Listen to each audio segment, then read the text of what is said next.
I thought I had lost everything in my bankruptcy, and it turned out I was actually doing a lot better than the majority of Americans. Let me explain. Now, it was 2012. I was sitting in the courthouse in Oakland, California, and I had to go through the proceedings to go start my 10 years of bankruptcy. It was right after the mortgage meltdown. I held onto my condo for as long as I could, but I couldn't help it. I was laid off. I paid a lot of money to creditors, and I unfortunately had to foreclose. And it was one of the most difficult, challenging, and emotionally draining moments of my entire life. And that day began the 10 years of my bankruptcy. Now, the actual rebuilding of my life financially, it wasn't as hard. It was just very long, and it took me steps in order to rebuild my credit and things like that. What was the hardest part, though, was the comparison. Because at that job, the job that I had at the time, I actually was luckily hired after getting laid off from the previous job, was the comparison, and it felt like all of my colleagues had their shit together. They would be able to go out to lunch. They'd be able to buy things at Target. They were able to buy gas, and I was still rebuilding. And I remember there were times when all my coworkers would leave for lunch, and I brought my lunch and I was sitting in my cubicle. And when the office was quiet, I would just start crying because it was so difficult to keep a straight face and tell people I'm doing okay and life is great. People ask, "Oh, how are you doing?" And you turn on that automatic, like, "Oh, I'm fine." I really wasn't. I was emotionally damaged, and it was traumatizing. So dealing with that emotional part and that reckoning that I'm so far behind, this was, in my late 20s, early 30s, that part was difficult, and I had to deal with that for the next 10 years. Now that those 10 years are done and the bankruptcy is off my record, it wasn't until I had hindsight and perspective to reflect back that during that entire time of comparison, I was so in my own head, and I was so focused on building my own wealth and getting myself financially better, that it took me a while to actually sit down with the statistics and sit down with the data, that the entire 10 years I was dealing with that, I technically was doing better than the far majority of Americans. And I was actually really, really surprised.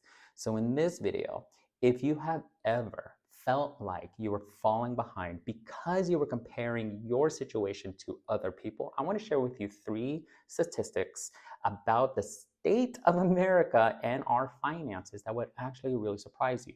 If you ever felt that you were falling behind, I want to reassure you, you're not in a bad position. You are just quietly getting wealthy. And that's what I did. I wasn't sharing with anyone what I was doing. I was doing it on the DL. I was implementing, but I was quietly taking the steps to become wealthy. And I want you to know that too. If we haven't met, my name is Coach Nelly. I'm the creator of Fit Methods, which stands for Freedom Through Financial Literacy, Insurance, and Training. And what I do, I help a lot of entrepreneurs, especially those who work in the fitness industry, really understand the concepts of money. But in this particular video, this applies for every American. So again, if you ever felt like you were falling behind, here's the reality. I want to share with you 3 statistics that really set down the reality of our country and where you are, to reassure you that you are not falling behind, you are quietly getting wealthy. Now, the first statistics: 2/3 of Americans do not have an emergency fund. They don't have at least 3 months of cash in some savings account that, in the case shit hits the fan, that they can survive and still be able to pay their bills, be able to buy food, get gas, take care of their children for 3 months. 2/3 of Americans do not have that. So if you have that, you're already ahead than the majority of people.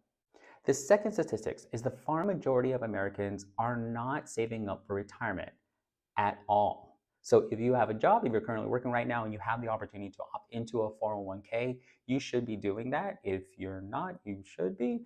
But let's say that you have already opted into 401k.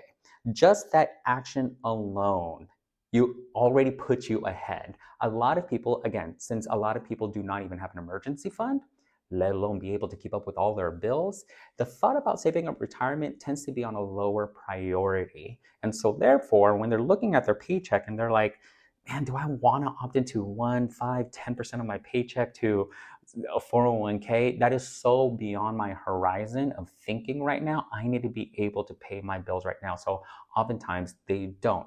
Now, the median balance of a 401k is about 35,000. So you could be lower than that, you could be higher than that. Everyone is in a different spot. But you need to remember that you can even look around your coworkers. I would say the far majority of them have not even opted into that 401k, let alone any other type of retirement account. So there's going to be annuities, there's going to be IRAs, there's going to be Roth IRAs. If people cannot even pay their bills or save up cash in their savings account, they're not going to save up for retirement. Now, the third sign that you are doing far better than the majority of Americans is that you are not financing everything. Now, let's review. The far majority of Americans don't have enough in savings. The majority of Americans are not saving up for retirement. Now, as their expenses, life expenses keep accumulating, right? They're going to need to finance things that they need. So their phone, sometimes if they own a home, their mortgage, their cars, maybe they're going back to school, so they have to supplement with loans on their tuition. You want to believe how many people have already maxed out their credit cards in order to pay for things. That is a national state of emergency because people are going to default. So if you're not in that pool of Americans who are financing the majority of their daily expenses, you are actually ahead in life. Majority of Americans are running in this debt that is just accumulating and soon it's going to burst. So let's review. If you have 3 to 6 months worth of an emergency fund, if you are practicing and actively taking the steps to save up for retirement, and you are living below your means and not financing everything, those 3 things already have put you ahead of the far majority of Americans. Majority of Americans are not following those practices. So if you do those things, you need to pat yourself on the back. You need to congratulate yourself. Now, that is going to be the minimum requirement. So I do encourage, obviously, for you to continue on, keep saving, now start taking that money and start growing it, taking advantage of compound interest and start exploring all these different investment opportunities in order to create that security blanket for you and your family, but also not just sustain, not just survive. Now you can thrive. Okay, this is your golden opportunity.